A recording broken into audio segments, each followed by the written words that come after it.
Hey everybody, welcome to Bucs UK TV. It's episode 154. It's Victory Monday. Rich, Stu, and Phil are with me. Stu, that was hard work, wasn't it? That was hard work, yeah. Typical Bucks, though, isn't it? You Yeah. can't, it'd be dull if it was a straightforward victory.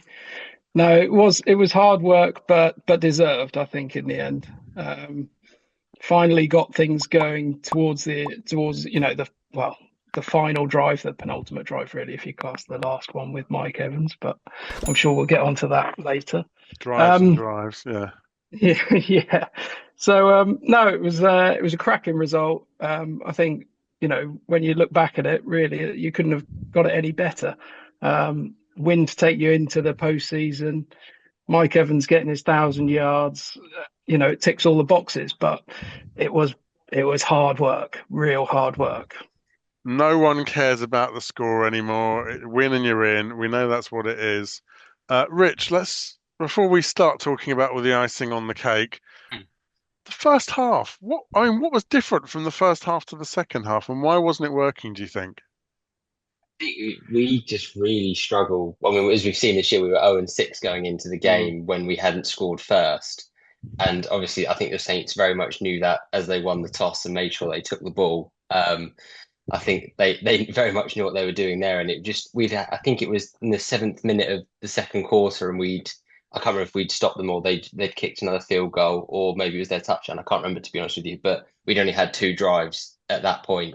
And I think everyone was just out of sync. And I remember them saying on the touchline that the players were effectively having to warm up again Mm. because they barely played for so long. So I think it was mainly that. Obviously, I know the last time I was on, we talked about Todd Bowles' soft coverage, so we don't have to rehash that. But it wasn't. It was obviously meaning that the Saints they knew they had a game plan. They executed it really well in the first half. The dink and dunk, 5 yards here, 3 yards there, and just keep the chains moving and basically keep our offense off the field. Think it was just like they fair play to them. They emptied the clip, as it were, in terms of trick plays and what they were going to try and flea flickers and end arounds and all the rest, and were having some success in the first half as they had nothing to play for and we had everything to play for. But I also think it was unusual to see on the I think it was the second drive we went pass pass pass, Mm. which is very un-Liam Cohen like, and I think there was a bit of tightness around knowing that number 13 needed 85 yards and they were trying to almost force that into rhythm a bit too quickly and didn't just let the game flow naturally. So I think it was almost like a perfect storm in the first half. But obviously, as we saw in the second half, we managed to overcome that. Yeah, yeah. Mike Evans, 14 targets. I think everyone else in the world, 17 targets. It sounds about Um, right. Bill, do you think that's the case? Do you think it was we were over forcing it to Mike and getting out of our own play calling?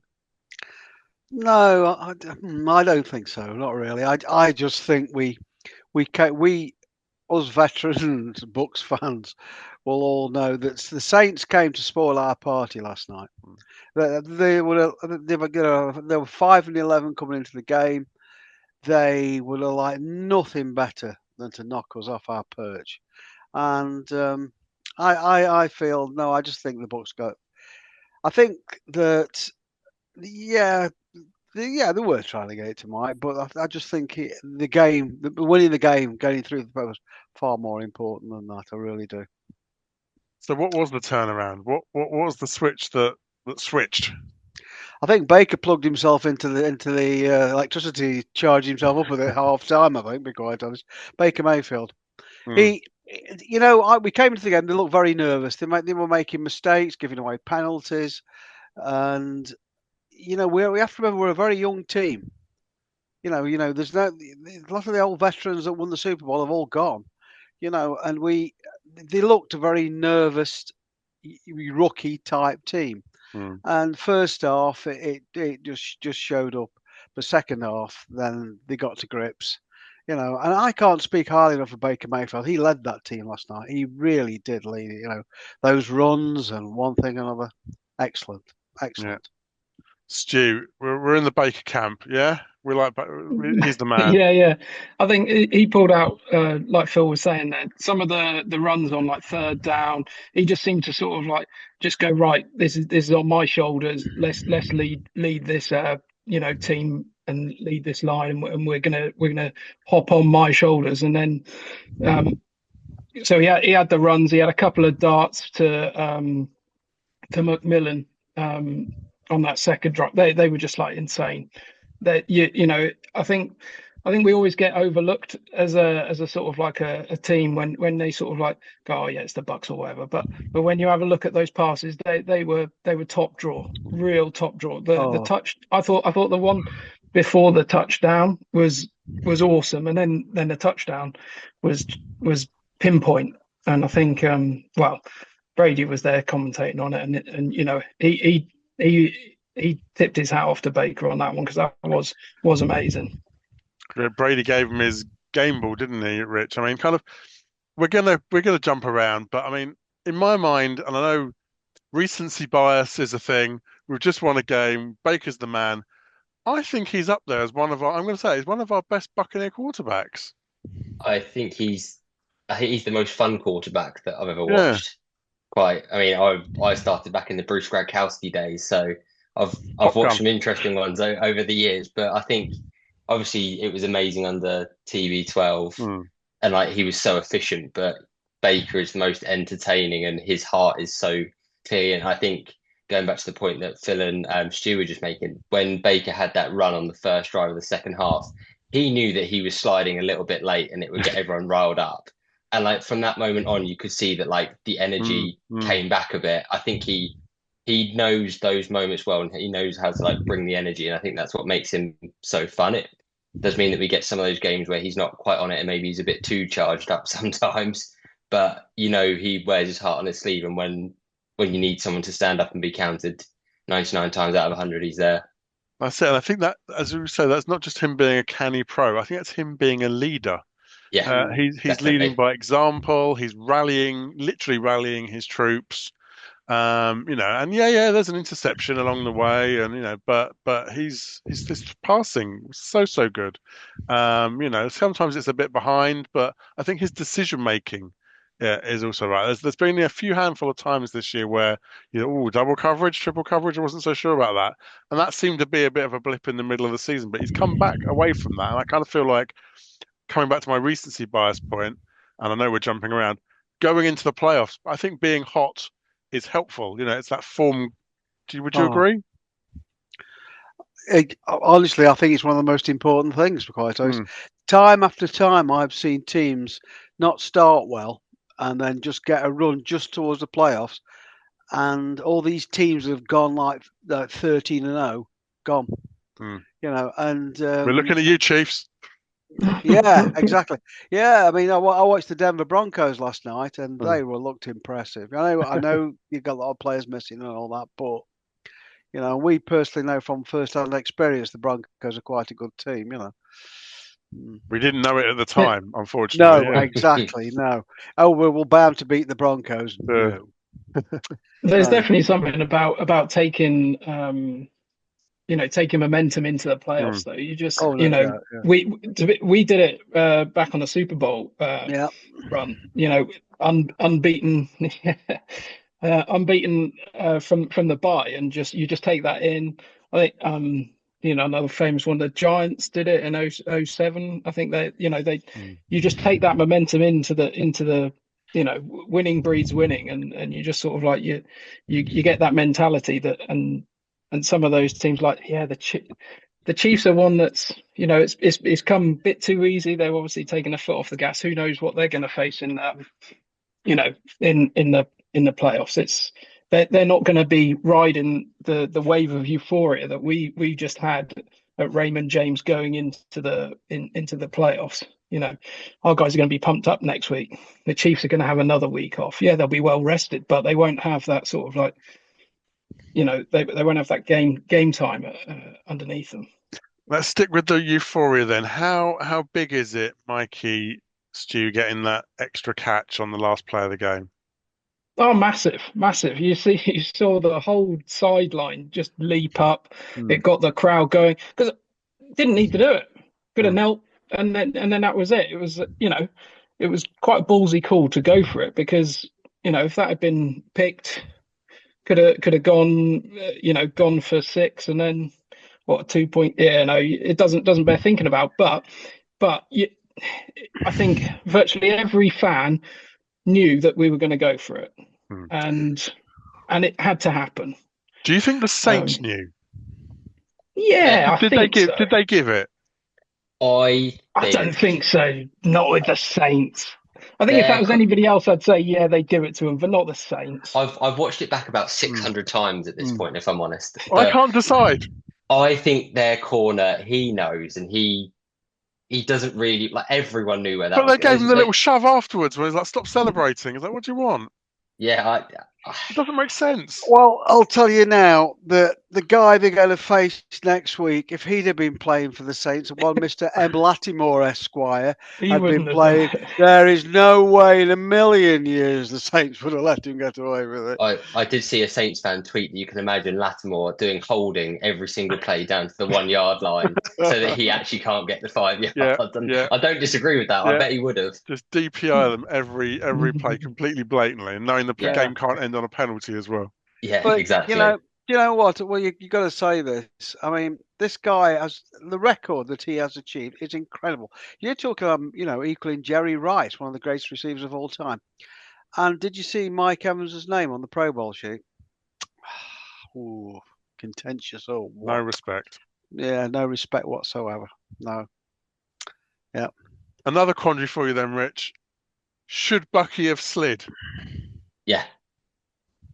Like, no, when he scored, I didn't. I have to be honest. I didn't even celebrate. I didn't even celebrate. I just went, no, get down. What are you doing? Because Baker said that obviously the play was meant for Mike, and it didn't really work out. Obviously, the Saints knew what we were trying to do, but yeah, I was at the point that I was like, I would almost rather us just get the record for Mike than win yesterday, just because of how much he's meant to the team and how, since 2014 and what he came in and started with, he's never complained, he's never moaned, he's just always and the pay cuts and the contract renegotiations to bring other people in, and not taking the value that he potentially could, so that Godwin can be re-signed, and bringing the new guys on, and just being just an all-round leader. And then you hear about all the stuff he does in the community as well.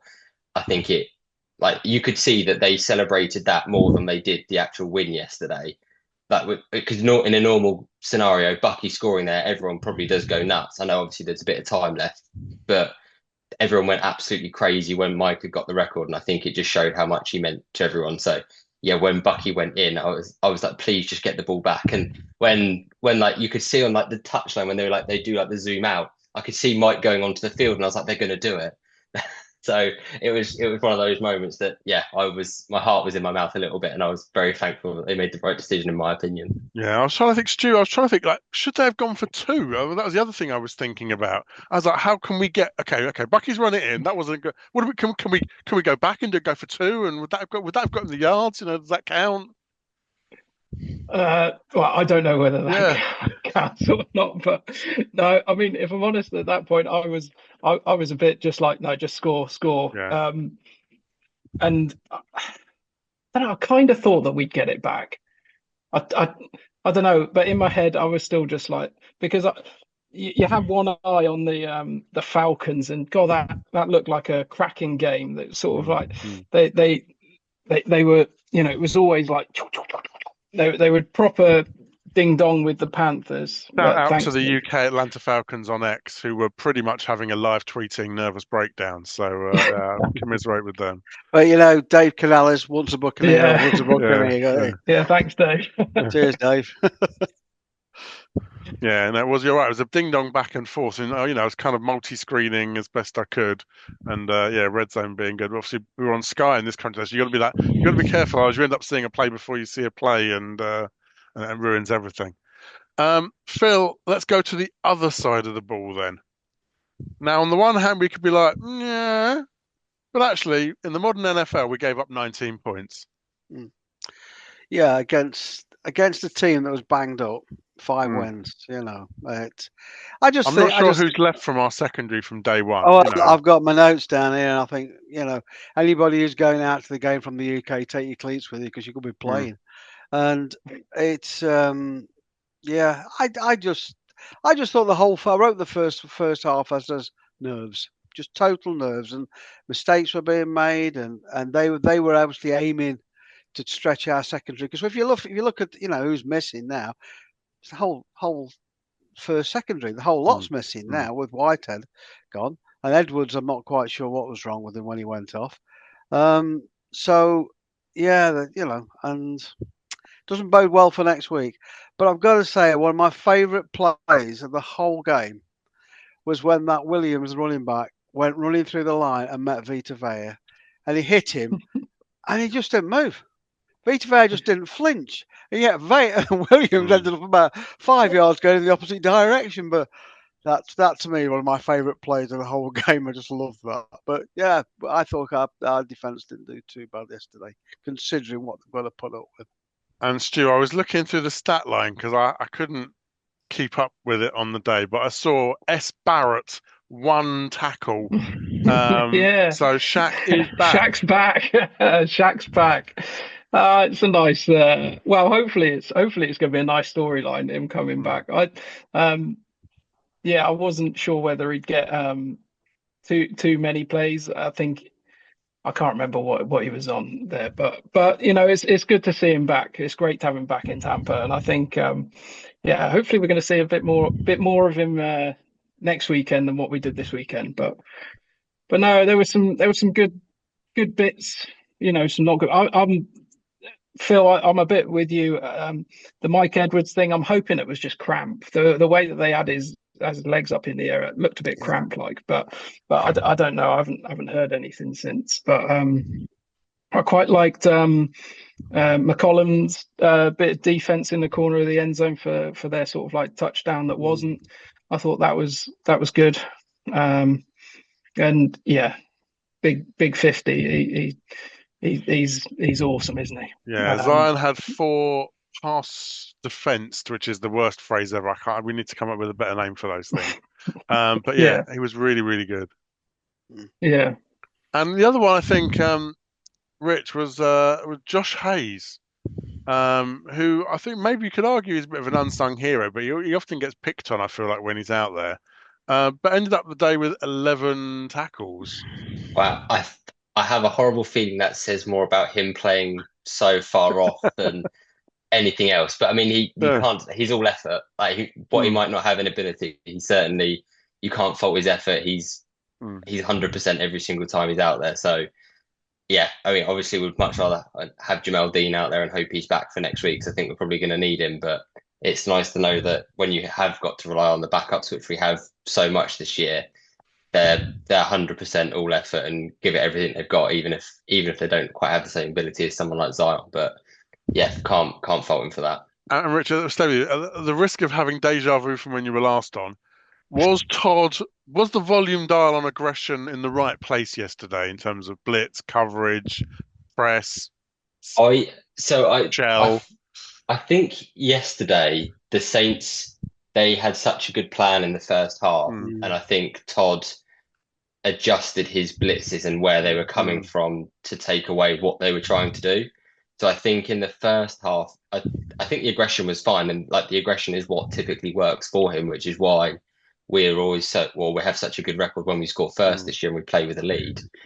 But I think, as I said, the Saints just seem to have a very good plan in the first half, and as we've seen since the bye, I don't think we've given up more than 10 points in a single second half, which is pretty impressive in 7 or 8 games, whatever it's been now. So he's clearly very good at working it out in the second half and making those adjustments. And I don't think it was necessarily a case of getting more or less aggressive in the second half. It was just more calculated and coming from the right places. We weren't getting to Rattler at all in the first half. No. He was getting the ball away quickly, and we just weren't getting away. But the second half, we did, and I think what it made all the difference. They said on the broadcast that it was much more man coverage and like challenging the receivers at the line, so that they didn't get he wasn't able to get it out in the 2 seconds that he was in the first half. So like the aggression from the corners probably was what changed in the second half more than anything, and I think that's what had the real impact. And that's why you saw some of those sort of medium downfield type passes where it's literally one-on-one, the quarterback having to run stride for stride with the receiver. And sometimes you come down, sometimes you force them out, it's an incompletion, and sometimes they'll just come down with it. And that's unfortunately, how it is. Stu, very briefly, special teams. Not much to say, was there? I'm a bit like Phil. Some of those guys that are going out next week do take your cleats, because if you can punt a ball, you got a job. I think. Actually, we should be asking you, Kieron, special teams, not us. Well, I mean, the kicking game, there was no kicking game. Chase was brilliant, and as you say, the punting, I don't know what was wrong with Kamada. We've been around this house. But like I say, we've got, I think, lots of members. Suddenly, I'm trying to find people for next week's podcast, and it's like, no, I'm going. There's going to be some Bucs UK in the house there, aren't there, next week? It's going to be quite a few. That's my segue then. So, Stu, Washington Commanders, Wildcard, there's lots of W's. Last time we won against them, there's another W. We don't want to be one and done, do we? No, and I don't think we will. I sort of I watched them.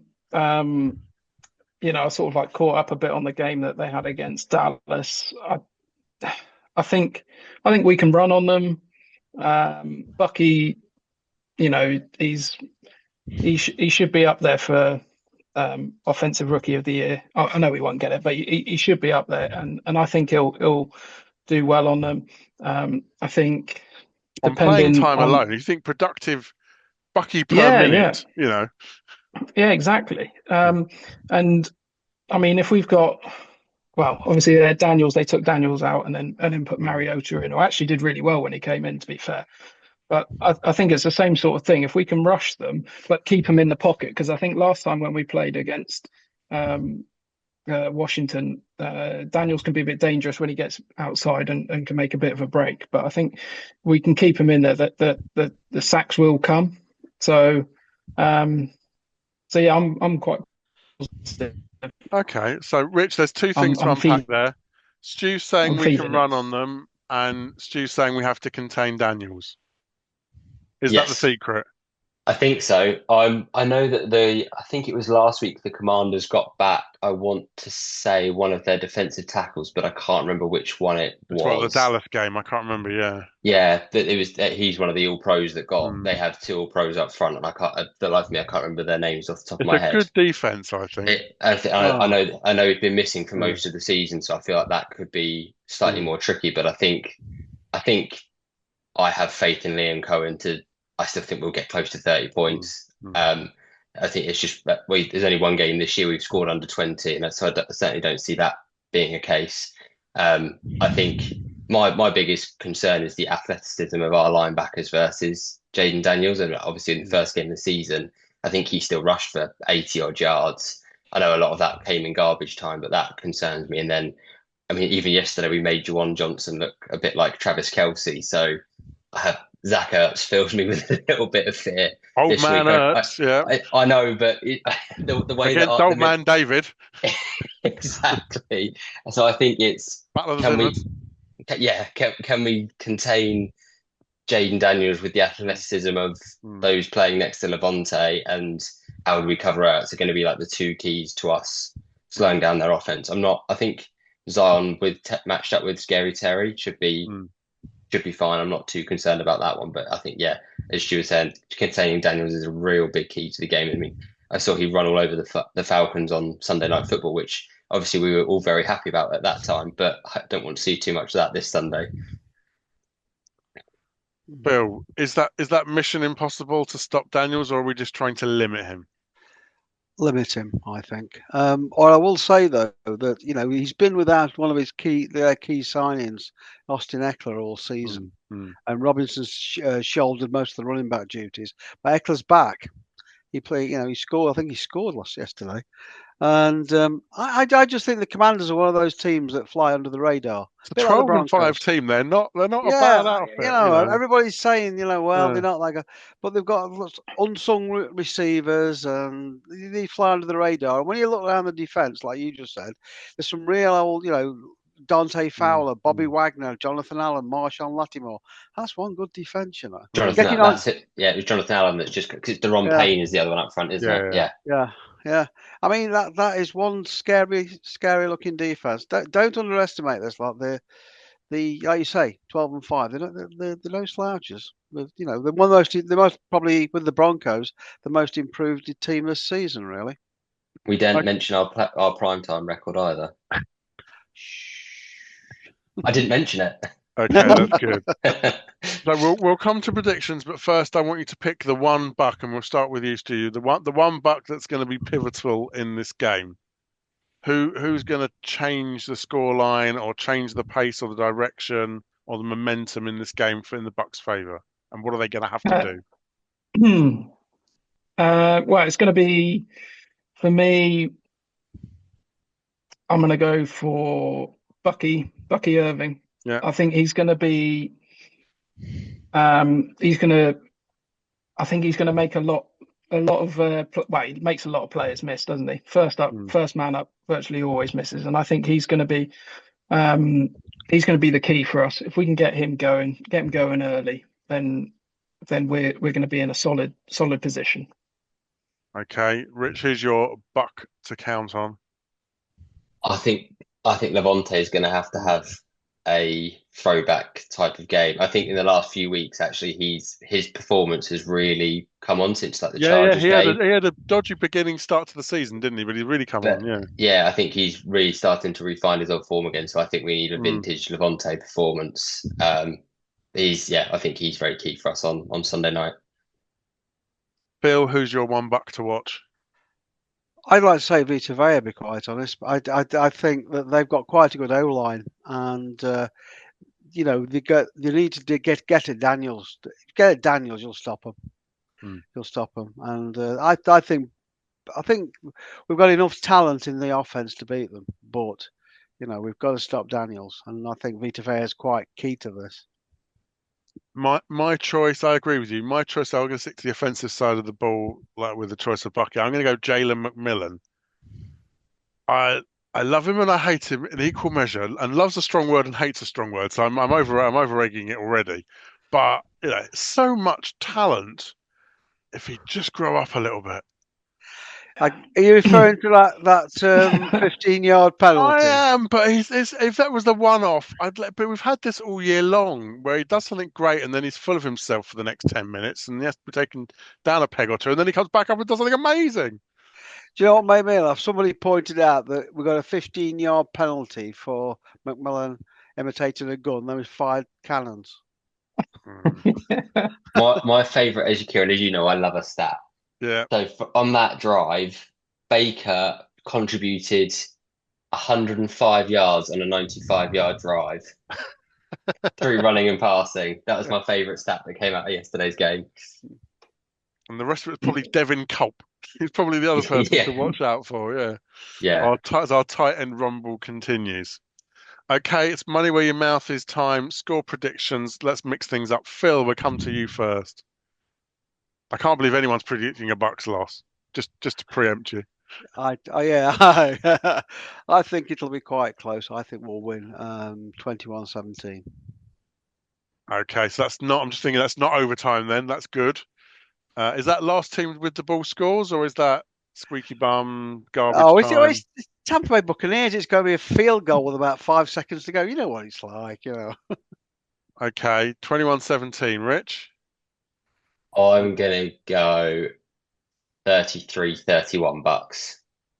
Nice. Okay, so that's also good. That's not an overtime unless you're going to score a safety in overtime. I've never seen that before. Potentially, yeah. Yeah. Okay. I hope it's not overtime, but 33-31.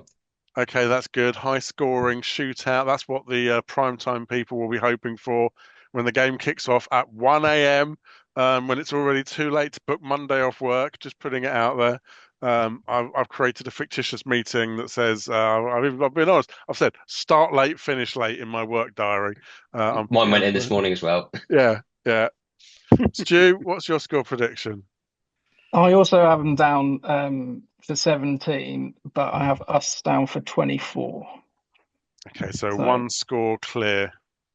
yeah. And do you think we'll get out to a lead and try and defend it, or is that coming from behind? No, I mean, that was the first time. I saw a stat yesterday, talking of stats, was that first time that Baker had overcame a 10-point deficit to win.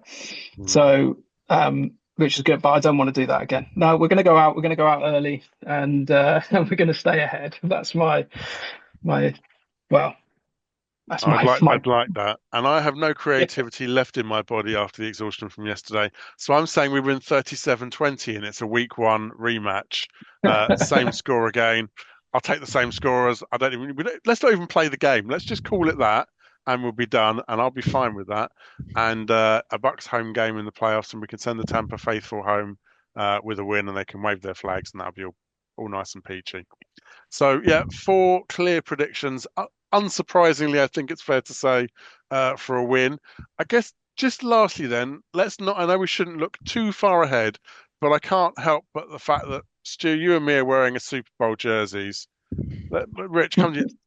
Is this a Super Bowl team, Rich? It's a Super Bowl offense. Okay. I'm jury's still out on the defense. I think it's tough given the amount of injuries that we've had this year. It just seems to be all safeties and defensive backs for some reason are just having one of those years where they're all injured. But I that's my biggest fear, is that we won't be able to defend teams as well as we need to. And I think that could be the Achilles heel of this team. But I think it's a Super Bowl offense. And we saw Todd Bowles in 2020 cook up some magic. So who knows? I don't think it's out of the realms of possibility. We've already said we're coming in hot. We've won 6 of 7. Good run of form. Big high from Sunday, especially getting Mike the yards at the end. I think it's got potential, but I do worry about the defense. Yeah. And this is the point of seeing them. Then records count for nothing. Every game is a whole season in itself. Stu, how many times do you think we can roll the dice? Well, you just, who knows? Everybody, when you go back to all those sort of like that Super Bowl year, every time it was like, oh, we beat the Saints, beat the Packers. Can you go one more? Can you go one more? Yeah, why not? You're only playing against the teams that are in front of you. So, and who knows? Some teams, take an absolute battering to get through to the next round, and there might be injuries here, there, and everywhere. Who knows what's going to happen? And then, Phil, President, a slightly different question for you at the end. This is a 10-win team, and remember in the Raheem years, it was always a race to 10 to get to the playoffs. We did the race. Do we now know how good these Bucs are? No, because I think, as I said earlier on, they're a very, very young team, and I've already said this over, and that must be getting really boring. Jason Light's done a fantastic job since we won the Super Bowl recruiting, and you start looking at some of these, they're nearly all draft picks. There's no big free agent names in there. They're all draft picks, and this team's learning. So, if we, Mike, to answer the question, are we a Super Bowl team? If we hadn't got hardly any injuries, I would say we're not very far away. But unfortunately, we have, and that's going to be our biggest problem. Ask me the same question next year, and you might get a totally different answer. Because I think we're not. I honestly think we're not very. What do they say? Super Bowl teams are built on the draft. There you go. I think we'll see, but I think you're right. We don't yet know what 2025 holds for the Bucs, but I think the future looks very bright for our offensive line. That's the bit in particular I'm really pleased with, because you say they are so young and so good. All the bits are in place. It's just a question. One more good draft, and we're not very far away. And Godwin back. Sorry, Phil, go on.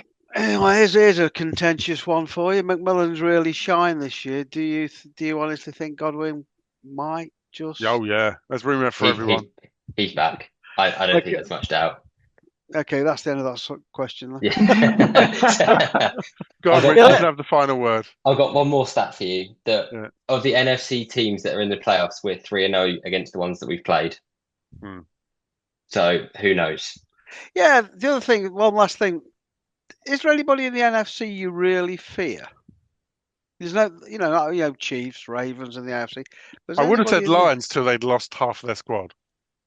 I still think the Lions. Was it 31-9 last night against the Vikings, and pretty much everyone thought the Vikings were going to go at like. I don't know how they're managing to do it on defense, but they're finding a way somehow. I didn't see them. I know there was a lot of down by the goal line where Darnold didn't have his best moment and didn't bring his A game quite last night, but I struggled to see us holding the Lions to 16 points again. Should we get to that? We nearly beat them last year. Yeah, we did, no, I don't disagree. I just maybe they're one of those teams like the Packers that we just have the voodoo over for some reason. Do you know we're the Tampa Bay Buccaneers, and let's be quite honest, absolutely anything is possible. It's so and that's why we love it. We dare to dream. You can just hear the tacit temptation of hope creeping in, as they say, it's the hope that kills you.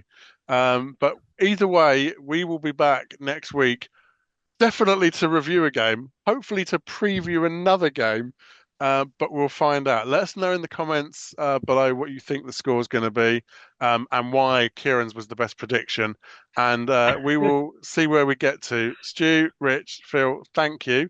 We'll see you all next time, and as ever, go Bucs! Go Bucs! Go Bucs!